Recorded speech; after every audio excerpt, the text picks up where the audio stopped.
২৪ জুলাইয়ের বিপ্লবের মাধ্যমে শিক্ষাঙ্গন ফ্যাসিবাদ মুক্ত হয়েছে এবং বর্তমানে দেশের প্রতিটি ক্যাম্পাসে মত প্রকাশের স্বাধীনতা ফিরে এসেছে বলে মন্তব্য করেছেন ঢাকা বিশ্ববিদ্যালয়ের কেন্দ্রীয় ছাত্র সংসদের ভিপি সাদিক কায়েম।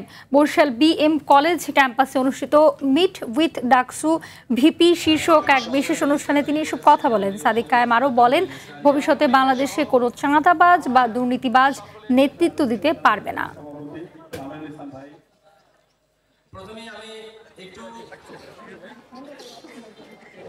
গণতন্ত্রের যে চর্চা, সুস্থ গণতন্ত্রের যে চর্চা, সেই চর্চাকে ধ্বংস করেছিল ২৪শে জুলাই বিপ্লবের মাধ্যমে। আজকে আমাদের এই ভূখণ্ড ফ্যাসিবাদ মুক্ত হয়েছে, আজকে আমরা আজাদি পেয়েছি। আজকে বাংলাদেশের প্রতিটি ক্যাম্পাস ফ্যাসিবাদ মুক্ত হয়েছে, প্রতিটি ক্যাম্পাসের শিক্ষার্থীরা আজকে মত প্রকাশের স্বাধীনতা পেয়েছে।